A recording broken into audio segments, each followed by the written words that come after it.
Welcome back to episode 35 of Blurred Summits. Today we are going to be talking about the best ways to study, reviewing some of these techniques, and seeing what works best and what doesn't. Yeah. So Hudson, run us through the first one right off the bat. So first one is the Pomodoro study method. The I feel like classic. this is one, that everyone knows about, right? So it's you study 25 to 30 minutes on and then take a 5-minute break.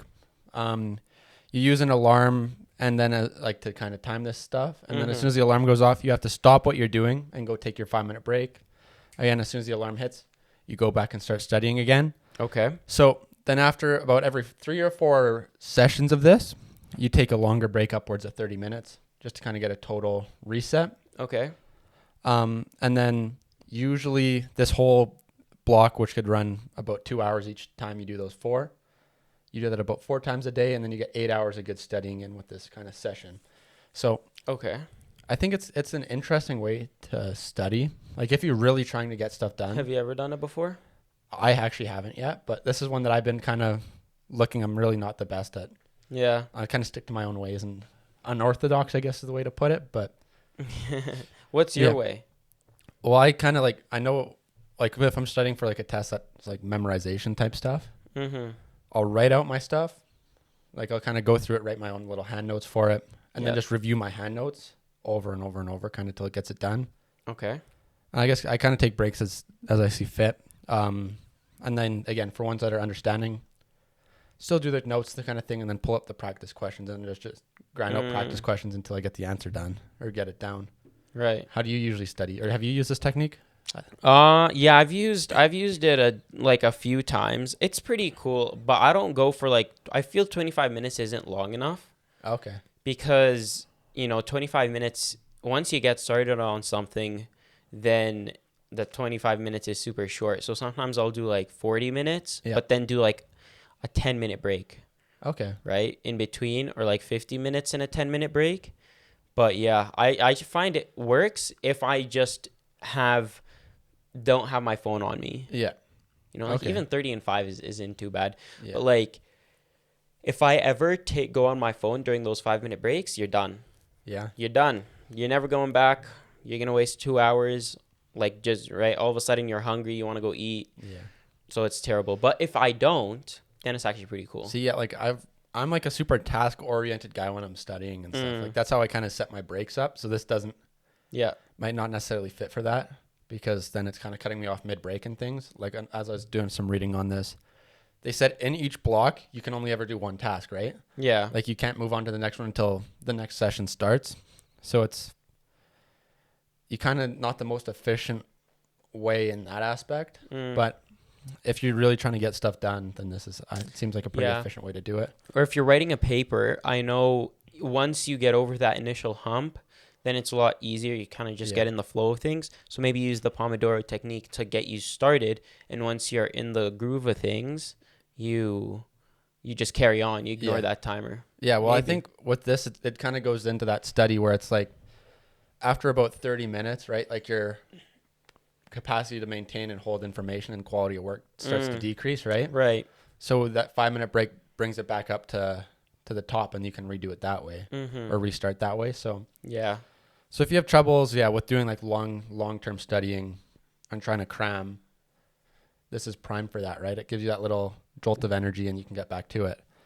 So we'll kind of touch on some of the pros and cons of each of these here, or of this one here. Yeah. So the pros is that it forces you to work hard during your time, right?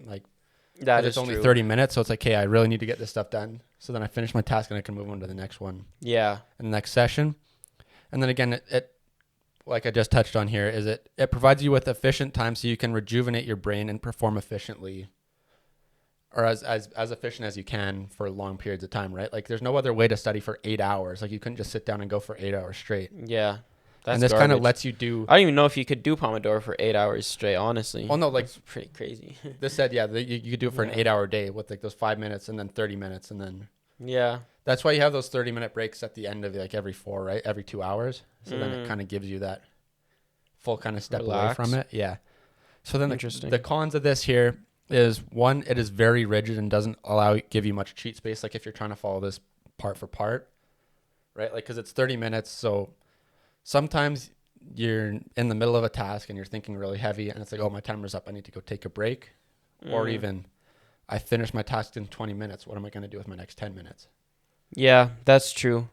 Man, I'm going to give this a shot one day doing the whole 8-hour thing, because I've done Pomodoro, but not for 8 hours, not like a full day. Yeah, like that's what this, like I was doing some, and they're like, yeah, so, because like each of those 30-minute blocks is called like a Pomodoro, right? Oh, really? That's what it is, yeah. So you do that 4 times, and out those 4 times together is called like a set, is what it was kind of doing it. What does it mean? Why is it called Pomodoro? I think it's some dude's name, I'm pretty sure. So you do like each Pomodoro 4 times. Okay. So then you do that. So that would be one, or wait, I'm trying to get this confused now. Hold on. So yeah, so each of those is a session. So like those 4 together is one session. Okay. You do that 4 times. So you do that like 4 sets of those sessions of 4. Okay. So you about do like the Pomodoro 16 times in a day. Okay, let's relax here for a second. So we have what we call a little Pomodoro, which is our 25 to 30 minutes of studying. And after each one of those, I take 5 minutes off. Yes. Come back, do another Pomodoro. After I finish 4 Pomodoros, I've completed a session. Yes. A study session. Yes. I could go grab lunch for half an hour, whatever I want to do.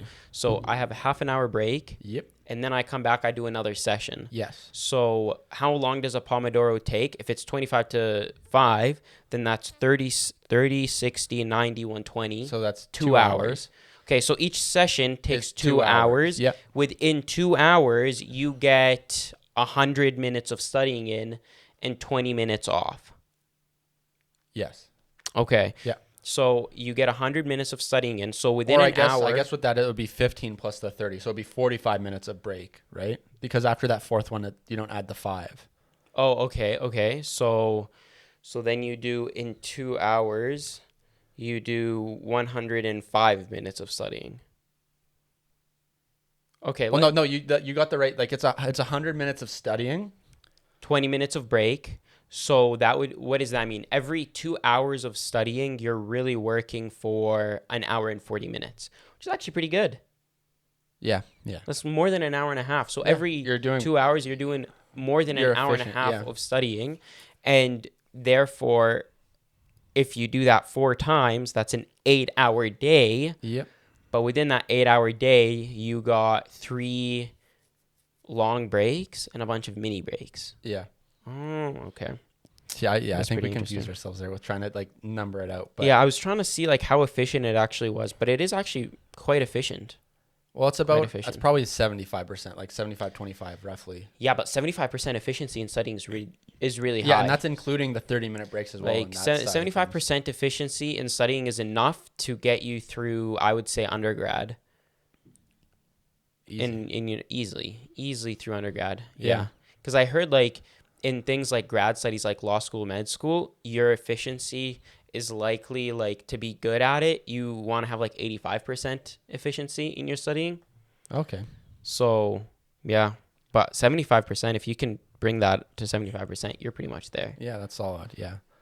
So now we'll move on to the next technique here, which is called the SQ3R method. So this is kind of a reading comprehension technique that helps students identify important facts and retain information within their textbooks, right? So it's kind of good for longer term studying because it requires a lot of steps into it. So as long as you're not cramming for a test, this could be pretty effective.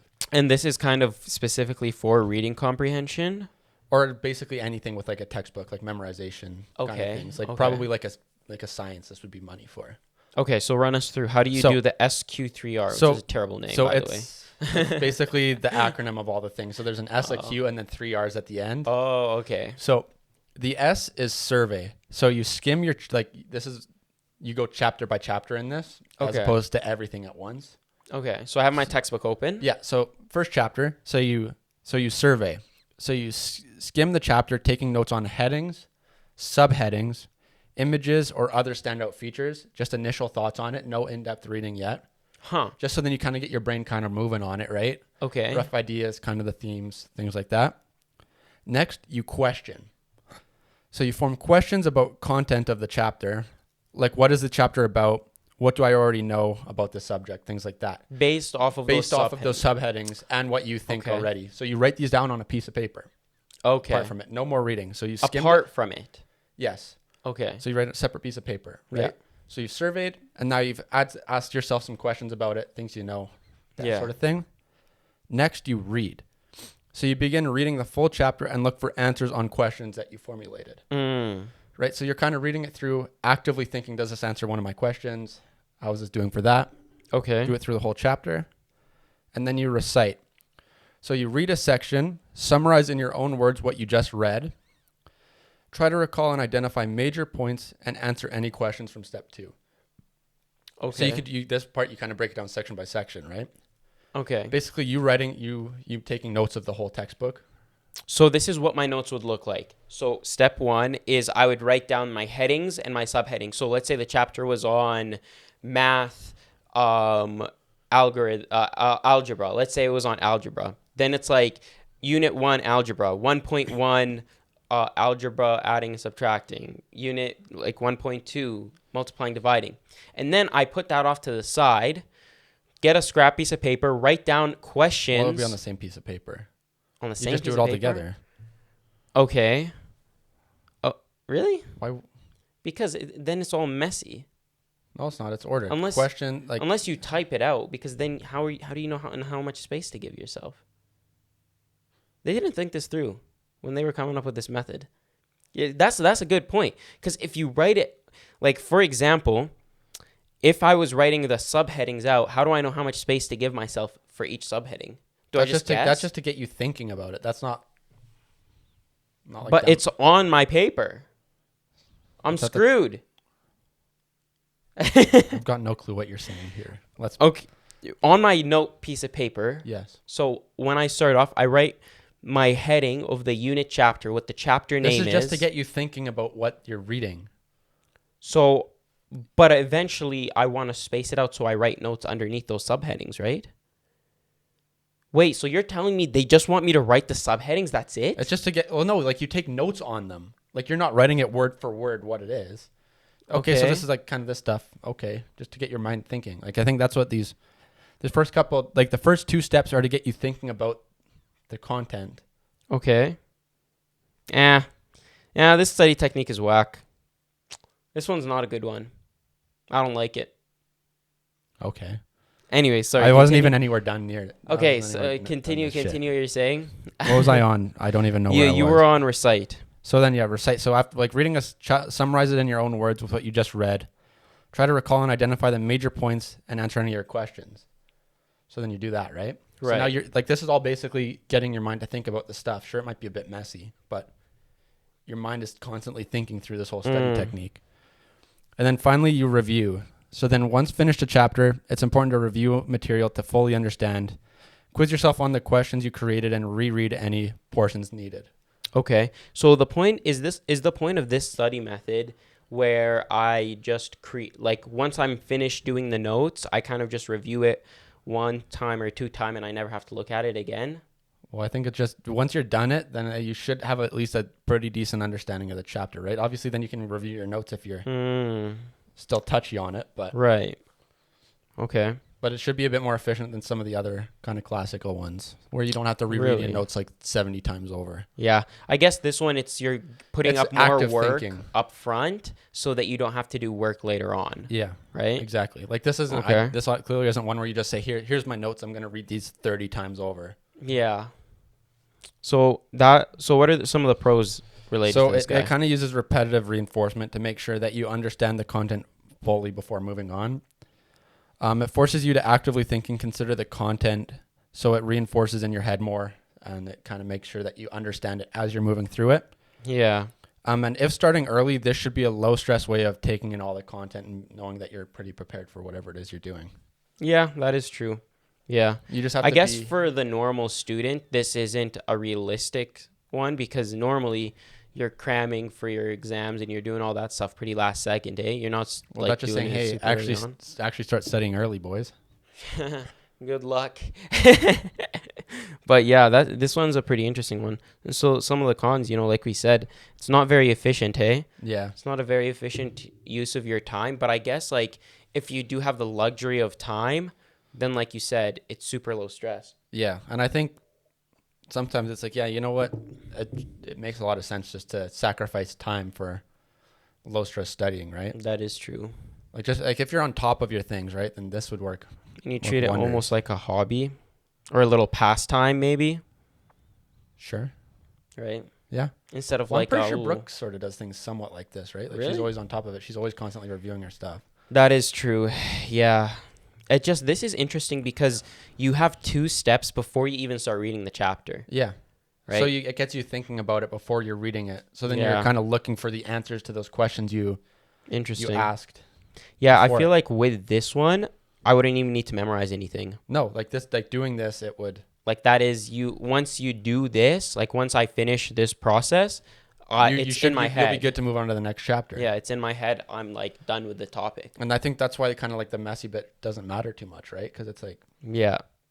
Because you're not really going to be looking back at this as something like in the future to really review it for the content. Yeah. You know? You might be for the nitty gritty, but it won't be for like the main ideas. Exactly. Here, like, you know, most of it, you're summarizing it in your own words or recalling like major points or answering questions. So the notes itself aren't content notes. No. You know, like traditional notes are content notes. Yep. You're just taking words from a textbook or a slideshow, regurgitating them onto something else, and then regurgitating them in your own head Yeah. until you can spit them out on your exam paper. Yeah, and you could do this exact same thing with like lecture notes as well, right? Like Yeah. You just kind of like, okay, those are the headings. Oh yeah. What is it? I'm not sure. Like even it might even almost be better for that, like the university thing than straight textbook. Yeah, I think this one's really good for the social sciences. Yeah. Especially if you're in things like sociology, This might where even not be too bad in like some of like the biosci type stuff. maybe if it doesn't have a lot of graphs, I feel like you lose it in the graphs and stuff here, because this is kind of word things like it would reading. be good if you're trying to pick up trends and things like that, or understanding them. That is true. Like if it's, yeah, like it would get you to understand the things better, I think, right? Like this is more of an understanding way of learning as opposed to like straight memorization, right? Yeah, that is very Which true. I think in the long run, it'll let you hold on to the information a lot longer, and you'll actually be able to get some value out of it as well. Yeah, if it's a class that isn't so nitty gritty with the details, this is definitely the way to go, or a way to go. Yeah, more efficient way to go. Just stay on top of your things, and that should be fine, right? Like after each class, you could just do that. Yeah, like it doesn't have to necessarily be chapter by chapter, just class by class. After the class, okay, I'm gonna go home. We'll go through the lecture notes. Bing, bang, boom, got it in your head. And you just have to kind of skim through the chapter notes before a midterm or something and just kind of make sure you still know it. Okay, so this final technique is called the Latener Technique. I think I said that right. Leitner, something like that. This is a learning technique based on flashcards. So if you're doing like pure memorization type things, like you need to know terms and all that stuff, this would be money for that. Yeah. So it keeps flashcards in several different boxes to track when you need to study each set. So this is great for keeping yourself accountable and staying on top of content in your classes. So it's, again, a lot of these ones are proactive studying, right? Not the day before a midterm or whatever. So as you get more content and you add more flashcards with the terms, ideas, things like that. So how it works is you put all these terms on flashcards and they're in box 1. Yeah. So if you get a card right, so you'll have your first box. You pull out the card. If you get it right, you move it into box 2. If you get it wrong, it stays in box 1. You do this for all the terms in that deck for that day. And then the next day you kind of move on to the other ones. So I'll tell you how like the box breakdown works. So in this technique, you have 5 boxes. Okay. So box 1, you review it every day. So every day you go through box 1, review all the terms. If you get it right, move it up. If you get it wrong, keep it where it is. Okay, so if I get it right, I move it into box 2. Box 2. So in box 2, you review it every 2 days. Every 2 days. Yeah. Because I'm getting it right, so I don't need to review it. So now you review it every other day. So this box, so say everything day 1, everything's on 1. So on day 3, you're reviewing box 1 and 2. And then it kind of keeps carrying on. You just have to keep track of it and like a schedule. Say, write down like in your calendar which days are which box, right? Yeah. This technique is like, the point of the technique, correct me if I'm wrong, is that if I'm good in a certain topic and the flashcard, I'm getting it right every time, then I can just put it, like, I don't need to review it every single day. Yeah. I can review it once a week. It forces you to review the terms that you actually need to review as opposed to ones that you don't really need to. It focuses on those weak points. So I'll actually there's 5 boxes in this, right? So like we said, box 1 is every day. Box 2 is every 2 days. Box 3 is every 4 days. Box 4 is every 9 days. And box 5 is every 14 days, right? Yeah. So this shows even down the line, if you continue to get it right after 9 days, you really don't need to review it that much. That is true. So then it moves into this next box, which is every 14 days, which is the end. So then if by chance you get all of them into that final box, you just review your notes review those terms every 2 weeks. And you'll have them fully retained. Exactly. Pretty cool. So and obviously box 1's the only one where if you get it wrong, it doesn't move down. Yeah. So say something's in box 4, you got it up to box 4, so you only have to review it every 9 days, but then you get it wrong, moves back down to box 3. So now you review it every 4 days. Because I think it shows that if you got it up to there, you've got a pretty decent understanding of it, but maybe your mind slipped, or you just need a bit more of a refresher on it to understand it, right? Yeah. So I know you used Anki, right? So yeah. It's very similar to that, except this is kind of the more... This is the old way. Version. This is the old traditional way before we had computers. Anki is a really cool website, or it's actually a computer program, but it's also a website and an app. And basically, you create these flashcards, and the flashcards are a similar system to this, where if you feel like you got it incorrect, then you press a button. It says, I got this incorrect. So then it'll give it back to you within maybe 10 minutes, maybe a day. If you say, I got this completely solid, I'm completely confident in this card, then it gives it back to you in a couple of days. And so it's this system, it's a similar system to this, where you're focusing on your weak points, and the things that you're strong at, now you can review those less frequently. Yeah, I think an important thing with this is constantly adding new terms to it, right? Like as you go, keep adding things every time you have class, add it to the thing. Like, honestly, I don't think I would ever use this method if it was with boxes.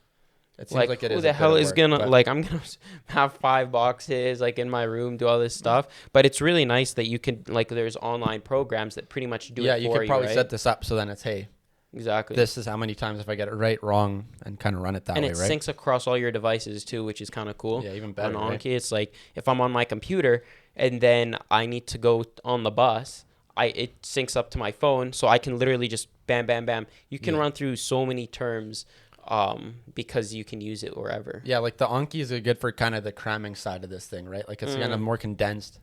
Yeah, or just really like crazy volume. Like I know a ton of people that use it in medical school and stuff like that, where your volume of material is so much that you can't write it out on paper and memorize. Even typing it takes a long time. Right? It's like, what, you can have 600 pages that you need to like reread every single day? It doesn't make sense. Yeah, so kind of the pros of this study technique is it uses long-term recall to ensure that you truly understand the content. And if you don't, you can relearn it more often, right? So it kind of naturally brings it up more often if you don't understand the content. And that lets you learn bulk amounts of terms at the same time. Like if you really want to, you can merge all your classes into this thing.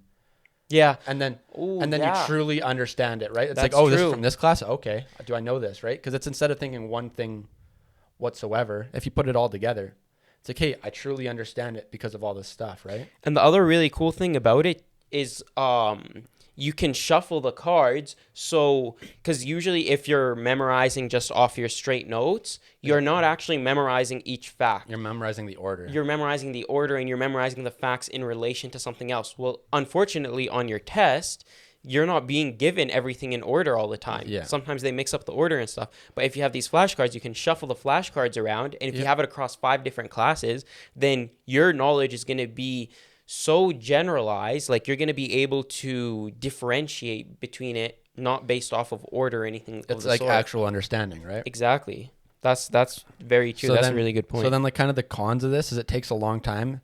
So just be preparing at all times to use this technique, right? Like it's constant work, adding cards. Yeah. Doing the memorization could take like an hour a day, depending on how many cards you have, right? But I think it could be pretty useful in most circumstances, as long as there is actual terminology in classes or concepts that you can write down. Like it might not be very good in math, unless you want to just say, hey, this calculus kind of formula, who does it, and all this other stuff. But I think in the long run, it should be pretty effective, especially for studying for finals. Absolutely. Like, this is something you just add to it every day and keep going at it the whole semester. And then for finals, you're ready for it. Right? And as a science major, like, this is, in my opinion, this is the best technique as a science student, because it's a lot of memorization. Here your flashcards can have concepts on it, charts on it, all this kind of stuff, where most of the time there isn't much to it beyond just memorizing it. Yeah. Right? Where you don't really need to do like the SQ3R, is really getting your brain engine to start thinking about how everything looks in the big picture, all this stuff. Sometimes you just need to memorize how many molecules of hemoglobin there are in the body. Like, there isn't much to that, right? It's just a matter of memorization. Yeah, and I think you kind of touched on this before, but you use the Pomodoro technique usually most of the time, or pretty often, right? Yeah. Would you consider using either one of these other two as well on top of that? I know you probably use the... Yeah. I remember, now it's different because all classes are online and such. So, like, my entire study schedule has changed from what it used to be. Yeah. But the Pomodoro technique I used to kind of use the Pomodoro and the Leitner System but I used to use it through Anki, not like, I used to never like writing things by hand. And I used to spend time, the beauty of it is that I could pump out 500 flashcards in a day with Anki, and through using Pomodoro, you space it out, whatever. Yeah. And then you use the Pomodoro technique to also memorize the cards. Yeah. So you spend like 25 minutes just memorizing cards, and you can get through, bro, with Anki, in 25 minutes, you get through 150 cards. Right? It's insane. Bro, probably 500 cards. And that shows it's insane. The nice thing with a bunch of these study techniques is they can be intertwined, right? Yeah. Like, if you really wanted to, you could use all three of these at the same time. Like, you use the Pomodoro while you're doing the SQ3R. Yeah. To sort of get an understanding of it. And then you formulate it into the flashcards. Yeah. And then just for long term, right? Exactly. Like, short term after a class, you review your notes. Okay, SQ3R, so I understand it. Then let's put them in the flashcards. So then I just constantly review the content. Mm-hmm. So that kind of shows how flexible studying can be, right? Yeah, there is no particular way. I know people who have tried my study techniques and have done terribly. I know you're not a big fan of Anki. Like, you gave it a shot for one test, and you were like, yeah, I'm going back to my old way. You screwed me over on this test. It just took way too long. Yeah. Like, setting up the cards takes a long time. That's the issue. Especially, I think that was my primary issue with it, was it just took so long to set up the cards, especially when there's like 200, 300 terms you're trying to do. You spend 2 hours just trying to set up the cards. Yeah. Let alone before you can even start really reviewing it. But obviously, if you're doing it for the long run, I think it would work. Like, if I was on top of things and doing it way down the line, it would make way more sense. Yeah. And I think maybe your classes were structured in different ways than mine. That was a poli-sci one where I needed terms. Oh, really? Yeah. You just got to get more efficient at using Anki, bro. Yeah, probably. My hands don't leave my keyboard when I use Anki because I know all the shortcuts. But what do you use for, like, where are you getting your terms from? From my notes. But where are your notes? So, like, my notes are moving slowly, and as my notes are moving, I'm typing them out like super quick, and I have like all the keyboard shortcuts memorized. So, I just do it like that. Yeah. It just. Well, I might give it a try again. Yeah. But I don't know when. Maybe maybe I should actually try to study for some tests, like, properly. Maybe. It's funny. Maybe try it for GRST just for. There you go. Anyways, thank you guys so much for tuning in today. We looked at the Pomodoro technique, the SQ3R technique, and the Leitner system for studying. Be sure to give all of these a try. See what really works for you. There isn't one correct way of working, but these are 3 ways that have been shown to be very effective in the past. If you guys would like to catch the full video podcast, be sure to watch us on YouTube. If you'd like to catch the full audio podcast, you can catch us on all platforms. Be sure to follow us on Instagram and TikTok for daily content where we'd love to get to know you guys more. Thank you.